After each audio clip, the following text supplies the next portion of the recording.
चाचा भैया शहाबुद्दीन साहब जेल चल गईनी, लालू जी जेल चल गईनी, तो का रौरा सब उनका परिवार के छोड़ देम?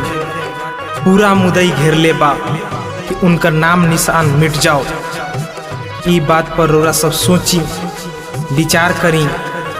रौरा सब के लड़ाई लड़त लड़त गरीब मजदूर के हक के बात करत करत शहाबुद्दीन साहब जेल चल गईनी, लालू जी जेल चल गईनी। यही से फिर से कहतनी आपन लड़ाई लड़े के बा, वहाँ के परिवार के बचावे के बा, तो एक बार वोट हिना साहब के रौरा लोग दीही। आपन सिवान के धरती से हिना साहब के भारी मत से विजयी बनाई। हिम्मत दी रौरा सब, हिम्मत दी, हिना साहब के हिम्मत दी।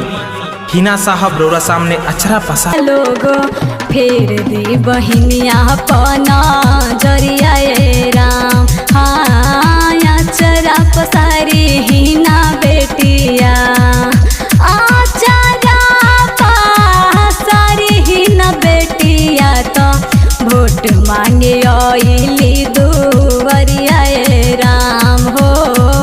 अचरा पसारी हिना बेटिया, वोट मांगे आइली दुवरिया राम। लोग मान लो न बेटिया के बतवाए राम हो।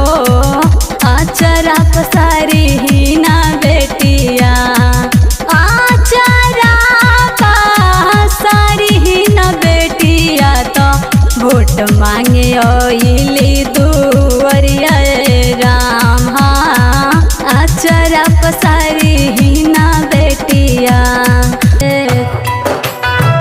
रोवे लोग पयासरा बाटे चाची लोग, आइल बाटे भारी विपतिया राम।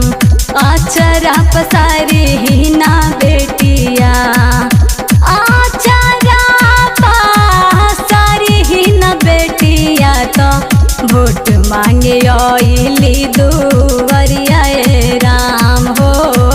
अचरा पसारी हिना बेटिया, वोट मांगे आइली दुवरिया Ram. Mix boy Bihari music चकिया।